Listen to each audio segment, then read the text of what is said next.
Adam Savage even came out to support Bill Nye and his crazy ideas of gender identity. You guys know Adam Savage, right? I'm sure you've seen this image. This was the image that made him famous. Well, he was already famous, but it made him a little bit more famous. These are human chromosomes. They contain all the genes you need to make a person. This one is called an X chromosome, and that one down there, wait. That's a Y chromosome. They're sex chromosomes. Females usually have 2 X's, and males generally have an X and a Y.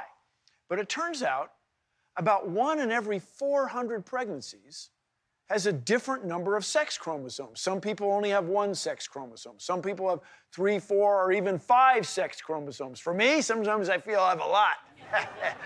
But using science, we know that sex in every aspect of human sexuality is, well, it's a little complicated.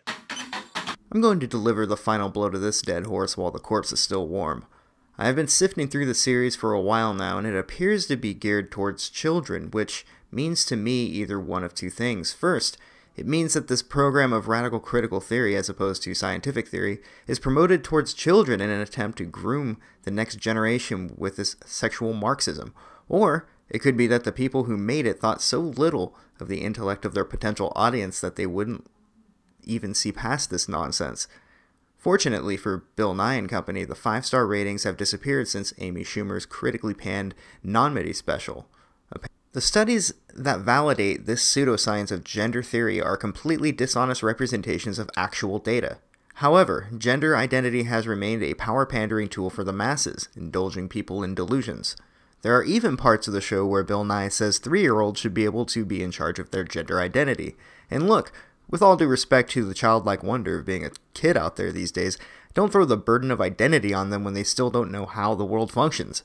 Filling children's heads with this nonsense while they're still too young to understand the concept and the complexity of gender identity, and especially ones who are allowing impulsive children to authorize gender reassignment therapy, this is child abuse.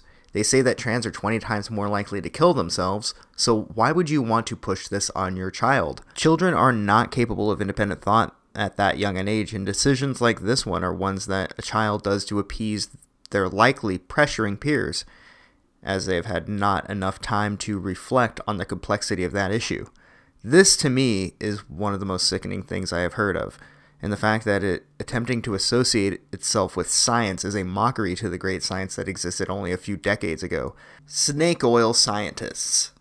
Sexual dimorphism is defined as follows. Sexual dimorphism is a condition where 2 sexes of the same species exhibit different characteristics beyond the differences in their sexual organs. The condition occurs in many animals and some plants. Differences may include secondary sex characteristics, size, color, markings, and many include behavioral differences. These differences may be subtle or exaggerated and may be subjugated to sexual selection. All living things are sexually dimorphic or monomorphic. There are not 92 genders. These crazy ideas and false studies have only gotten traction from people who have devoted their lives to gender theory, the brainchild of John Money. If you look at something long enough, you will see things that aren't really there, like feminists who say that everything is sexist, like race baiters that say everything is racist. These gender scientists are perceiving falsehoods, or maybe they know that they're full of shit.